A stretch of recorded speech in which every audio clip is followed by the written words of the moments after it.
शेतकऱ्यांच्या निधीमध्ये शेतकऱ्यांना नुकसान भरपाई मोबदला, इतर योजना, शेतकरी सन्मान योजना 45,000 कोटी रुपये आपल्या महायुती सरकारने वाटले शेतकऱ्यांना. सोन्याचा चमचा घेऊन आमचा जन्म झाला नाही, पण या महाराष्ट्रातल्या तमाम जनतेच्या जीवनामध्ये सोन्यासारखे दिवस मात्र आम्हाला आणायचे आहे. एक शेतकऱ्याचा मुलगा मुख्यमंत्री होतो, तुम्हाला हजम होत नाही, तुम्हाला पोटात दुखतंय, पोटदुखी होते, रोज शिव्याशाप आरोप देता. मागासलेले आपले आदिवासी पाड्यांवर राहणारे या ठिकाणी समाजाच्या मुख्य प्रवाहात आले पाहिजे, समाजाच्या बरोबरीने पुढे गेले पाहिजे, ही भूमिका आपल्या राज्य सरकारची पण आहे आणि केंद्र सरकारची पण आहे. आणि आदिवासी समाजाला सशक्त करण्याचा विडा संकल्प या देशाचे लोकप्रिय प्रधानमंत्री नरेंद्र मोदीजी यांनी उचललेला आहे. आणि म्हणून केंद्र सरकारने देखील अनेक योजना आदिवासी समाजासाठी या ठिकाणी सुरू केलेल्या आहेत. आणि म्हणून गेल्या 11 वर्षात गरीब कल्याणाचा अजेंडा घेऊन या ठिकाणी यशस्वी करून दाखवला. देशाच्या बजेटमध्ये आदिवासी समाजासाठी 5 पट आर्थिक तरतूद वाढवण्याचं काम केंद्र सरकारने केलं. आदिवासींना त्यांचा हक्क मिळवून देण्यासाठी जुन्या कायद्यांमध्ये बदल घडवून टाकला. आदिवासींना कायम आदिवासीच ठेवलं पाहिजे हे काँग्रेसचं धोरण बदलून टाकलं आणि आदिवासी समाजाला मुख्य प्रवाहामध्ये आणण्याचं काम या ठिकाणी केलं. आदिवासी समाजाच्या आपल्या भगिनी द्रौपदी मुर्मू मॅडम यांना या देशाचं राष्ट्रपती पद दिलं, जे सर्वोच्च पद आहे.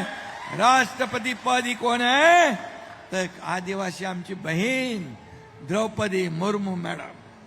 हा इतिहास आहे. आणि म्हणून राष्ट्रपती म्हणून आपल्या आदिवासी मुर्मू ताईंच्या समोर देखील काँग्रेसने उमेदवार दिला, त्यांना देखील अपमानित केलं. परंतु क्रांतीवीर क्रांतीपुत्र बिरसा मुंडा यांचा जन्म जनजातीय गौरव दिन म्हणून साजरा होतो, तो देखील प्रधानमंत्री मोदीजींनी साजरा सुरू केला आदिवासी समाजाला या मुख्य प्रवाहामध्ये आणण्यासाठी. आणि ब्रिटिशांविरुद्ध या आदिवासी लढवय्यांनी लढा दिला, हे कायम या महाराष्ट्रातल्या देशातल्या जनतेच्या लक्षात राहिलं पाहिजे. म्हणून हा आदिवासी गौरव दिन, जनजातीय गौरव दिन साजरा होऊ लागला. ही देखील ही काळाची गरज होती. आणि म्हणून लोकसभेमध्ये संविधान बदलणार, आदिवासींचं आरक्षण जाणार, हे खोटं फेक नॅरेटिव्ह पसरून आदिवासी समाजाची दिशाभूल केली.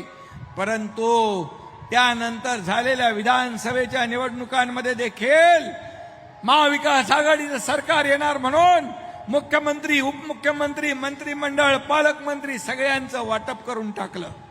त्याने वाटलं आता विधानसभा जिंकणार. कुणाला म्हणाले याला जेलमध्ये टाकतो, त्याला जेलमध्ये टाकतो, बर्फाच्या लादीवर झोपवतो, हे सगळं बोलले. परंतु माझ्या आदिवासी समाजाने, माझ्या लाडक्या बहिणींनी, माझ्या लाडक्या भावांनी त्यांची सगळी चारी मुंड्या चित करून टाकले आणि त्यांना घरी पाठवून दिलं. आणि म्हणून मला आपल्याला एवढंच सांगतो, पद येतात, पद जातात, पुन्हा येतात, परंतु या एकनाथ शिंदेला या महाराष्ट्रातल्या तमाम लाडक्या बहिणींचा लाडका भाऊ ही नवी ओळख मिळाली, ही मला सगळ्यात मोठी आहे. आणि म्हणून मी आपल्याला एवढंच सांगतो की आजचा दिवस अतिशय मोठा, अतिशय महत्वाचा आहे.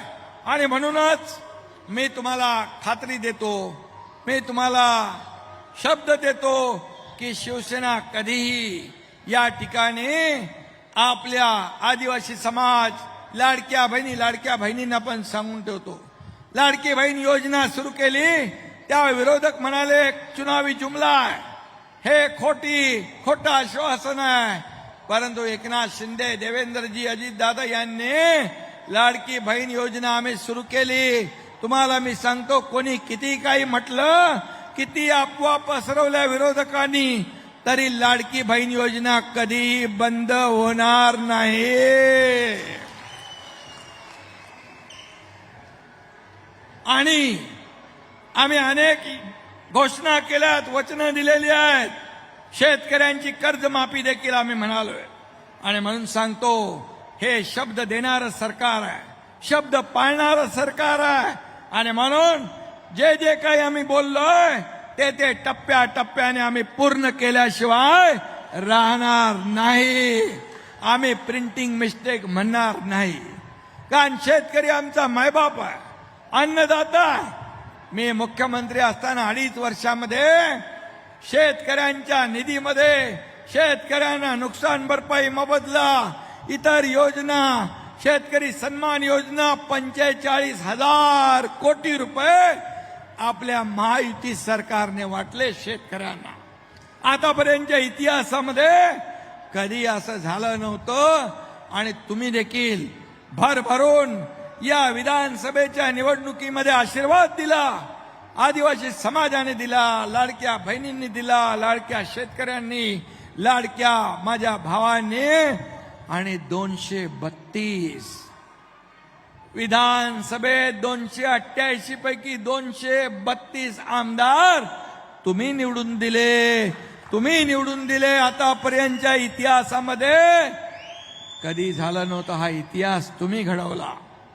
विरोधी पक्षाला विरोधी पक्षनेता एवढा आकडा देखील तुम्ही ठेवला नाही. म्हणून तुम्हाला मी धन्यवाद देतो, मनापासून आपले आभार मानतो. आमची जबाबदारी आहे. आम्ही गोरगरीब जनतेसाठी आमचा जन्म झाला. सोन्याचा चमचा घेऊन आमचा जन्म झाला नाही. पण या महाराष्ट्रातल्या तमाम जनतेच्या जीवनामध्ये सोन्यासारखे दिवस मात्र आम्हाला आणायचे आहे. एक शेतकऱ्याचा मुलगा मुख्यमंत्री होतो, तुम्हाला हजम होत नाही, तुम्हाला पोटात दुखतंय, पोटदुखी होते, रोज शिव्याशाप आरोप देता. परंतु हा एकनाथ शिंदे आरोपाला कामाने उत्तर देणार, टीकेने नाही, कामाने उत्तर देणार. आणि म्हणूनच 2.5 वर्षाच्या कामाची पोचपावती तुम्ही झालेल्या विधानसभेच्या निवडणुकीत दिली. मगाची मारुती म्हणाला की हे उठाव करणाऱ्यांचं तालुका आहे, बंड करण्याचं तालुका आहे. आणि म्हणूनच जेव्हा अन्याय झाला, जेव्हा शिवसेना जो काँग्रेसच्या जोकडात बांधायला घेतली, त्यावेळेस एकनाथ शिंदेने बंड केलं, उठाव केला. 2022 साली या राज्यातलं सरकार पलटवून टाकलं, उलटावून टाकलं, तख्ता पलट केला, टांगा पलटी, घोडे फरार. आणि या सर्व महाराष्ट्रातल्या तमाम माझ्या माता भगिनी भावांनी ते स्वीकारलं. एकनाथ शिंदे 80 जागा लढला, 60 जागा जिंकल्या आहे. माझे 2 आमदार इथं बसलेले आहे. आणि ज्याने आमच्यावर टीका केली, म्हणाले एकही आमदार निवडून येऊ देणार नाही, त्यांनी 100 लढवून 20 आले. मी म्हणालो देवेंद्रजी आणि आम्ही दोघच मिळून, तेव्हा आम्ही दोघच होतो. पहिल्या भाषणात मी सांगितलं, येणाऱ्या निवडणुकीत तुम्ही म्हणता एकही निवडून देणार नाही, मी म्हणतोय एकही पडू देणार नाही. आणि 200 पार झाल्याशिवाय राहणार नाही. नाही तर शेती करायला हा एकनाथ शिंदे गावालाच जाईल. 232 आले ना. आणि म्हणून मी आपल्याला एवढंच सांगतो की आज हा आदिवासी जो आहे, आदिवासी जल जंगल जमीन याचा संरक्षण करतो, पर्यावरणाचं संरक्षण करतो या ठिकाणी. आणि म्हणून आदिवासी समाज जो आहे, आदिवासी समाज वाड्या पाड्यांवर राहणार आहे. मगाशी मारुती मेंगाळे यांनी सांगितलं, त्यांनी माझ्याकडे या ठिकाणी सांगितलं, खरं म्हणजे आदिवासी हा जंगल का राजा कोण आहे? जंगलाचा राजा हा आदिवासी आहे, हा भूमिपुत्र आहे, हा या ठिकाणी जंगलाचं रक्षण करतो, पर्यावरणाचं रक्षण करतो. त्यामुळे तुम्ही जे म्हटलंय की या ठिकाणी खरं म्हणजे तुम्हाला आरक्षण हे राज्यघटनेने दिले, भारतरत्न डॉक्टर बाबासाहेब आंबेडकरच्या राज्यघटनेने दिलेलं आहे SC आणि ST ला. त्यामुळे तुम्हाला तुमच्या ताटातलं काढण्याचं काम कधी सरकार करणार नाही. ज्या समाजाला आवश्यक आहे, ज्याला मिळालं पाहिजे, त्याला अधिकचं आरक्षण, वेगळ्या पद्धतीने आरक्षण देण्याचं सरकार धोरण घेऊ शकतं, परंतु तुमच्या ताटातलं काढून दुसऱ्याला देण्याचं काम सरकार कधी करणार नाही, केलं नाही. आणि मग आम्हाला सगळे समाजाला सोबत घेऊन जायचं, पण कुठल्याही समाजावर अन्याय आम्हाला करायचा नाही, ही भूमिका सरकारची आहे. आणि म्हणून आज तुम्ही मगाशी सांगितलं की 9 ऑगस्ट जागतिक स्तरावर या सणाचा दर्जा देऊन शासकीय सुट्टी जाहीर करा म्हणून सांगितलंय. पेसा कायदा आदिवासींच्या पारंपरिक अधिकारांना कायदेशीर मान्यता देण्याचा विषय केला आहे. महाराष्ट्रातल्या शासकीय आश्रमशाळा वर्ग 3 वर्ग 4 या कर्मचाऱ्यासंदर्भात राज्य शासनाने काढलेले बाह्यस्त्रोत भरतीचे पत्र रद्द करून पूर्वीप्रमाणे करा, हा एक मुद्दा तुम्ही दिलेला आहे.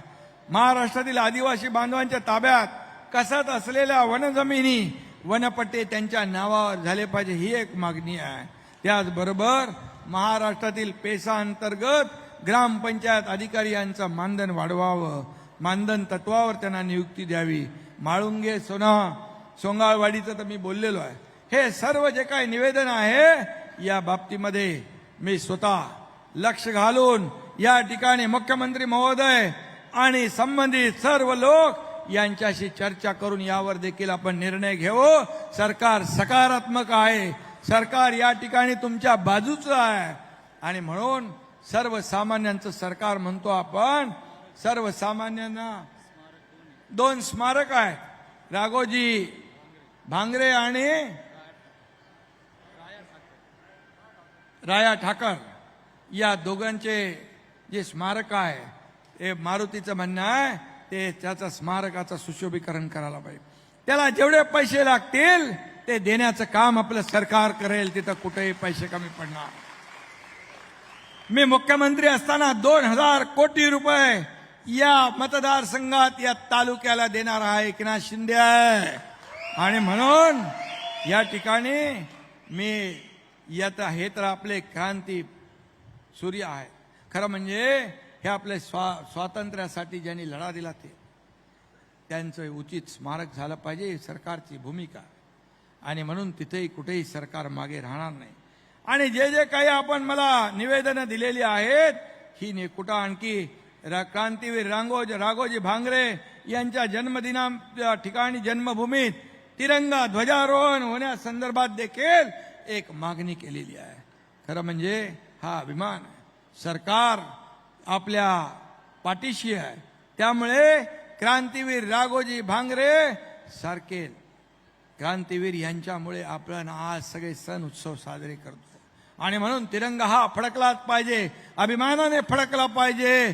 यासाठी जे काही करायचं ते आपण करू. आणि म्हणून मी आपल्याला एवढंच सांगतो की खऱ्या अर्थाने आज आपण जे काही मारुती बेंगाळ तुम्ही आपल्या सर्व लोकांनी जे काही आयोजन या ठिकाणी केलंय, हे अद्भुत आयोजन आहे, अतिशय भव्य दिव्य आहे.